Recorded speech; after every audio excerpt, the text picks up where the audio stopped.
കലാപവും ദുരിതങ്ങളും വിട്ടൊഴിയാതെ മണിപ്പൂരിൽ വീണ്ടും ഒരു ക്രിസ്മസ് കൂടി. കഴിഞ്ഞ വർഷം മെയ് 3-ന് തുടങ്ങിയ കലാപത്തെ തുടർന്ന് പതിനായിരങ്ങൾ ഇപ്പോഴും ഭവനരഹിതരായി തുടരുകയാണ്. വീടുകളിൽ കഴിയുന്നവർക്കും ജോലിയും കൂലിയും പരിമിതമാണ്. സഞ്ചാര സ്വാതന്ത്ര്യം പോലും നിഷേധിക്കപ്പെട്ടവർക്ക് കാർഷിക വിളകൾ വിറ്റ് വരുമാനമുണ്ടാക്കാനുള്ള അവസ്ഥയുമില്ല. എല്ലാ നവംബറിലും നടന്നുവന്ന പ്രശസ്തമായ സാങ്ഹായ് മേളയും മുടങ്ങി. പതിനായിരക്കണക്കിന് സുരക്ഷാ ഭടന്മാരെ വിന്യസിപ്പിച്ചിട്ടുണ്ടെങ്കിലും അരക്ഷിതാവസ്ഥയ്ക്ക് യാതൊരു പരിഹാരവുമില്ല.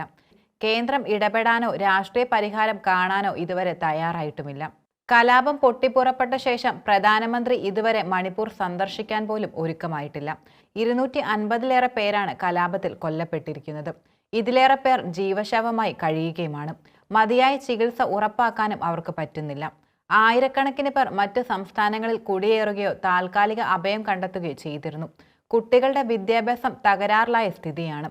ഏതാനും ദുരിതാശ്വാസ ക്യാമ്പുകളിൽ സൈനികരുടെ നേതൃത്വത്തിൽ കുട്ടികൾക്കായി ക്രിസ്തുമസ് ആഘോഷം നടത്തിയിരുന്നു.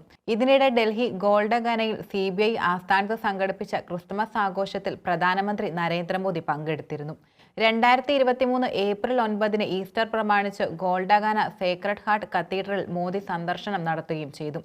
ജർമ്മനിയിലും ശ്രീലങ്കയിലും ക്രൈസ്തവർക്ക് നേരെയുണ്ടായ ആക്രമണങ്ങളിൽ ആശങ്കയും ദുഃഖവും പ്രകടിപ്പിച്ച പ്രസംഗത്തിൽ മണിപ്പൂർ കലാപം ഒന്ന് പരാമർശിക്കാൻ പോലും പ്രധാനമന്ത്രി നരേന്ദ്രമോദി കൂട്ടാക്കിയിരുന്നില്ല. CBIയുടെ ക്രിസ്തുമസ് ആഘോഷത്തിൽ സംസാരിക്കവെയാണ് മോദിയുടെ ഇരട്ടത്താപ്പ് നയമെന്ന് പറയാം. ജർമ്മനിയിൽ ക്രിസ്തുമസ് ചന്തയിലുണ്ടായ ആക്രമണവും ശ്രീലങ്കയിൽ 2019-ൽ പള്ളികൾക്ക് നേരെ നടന്ന ബോംബ് ആക്രമണവും മോദി എടുത്തു പറയുകയുണ്ടായി. എന്നാൽ മണിപ്പൂരിൽ 2023 മെയ് മാസത്തിൽ 200-ൽ പരം പള്ളികൾ തകർക്കപ്പെട്ടതിൽ അദ്ദേഹം ഒരു വാക്ക് പോലും മിണ്ടിയിട്ടില്ല. ഗോൾഡഗാനയിൽ വേദിയിൽ കനത്ത സുരക്ഷാ സന്നാഹത്തോടെയാണ് പ്രധാനമന്ത്രി എത്തിയിരുന്നത്. വിവിധ ക്രൈസ്തവ സഭകളുടെ കർദിനാൾമാരും ബിഷപ്പുമാരും ഇതിൽ പങ്കെടുത്തിരുന്നു.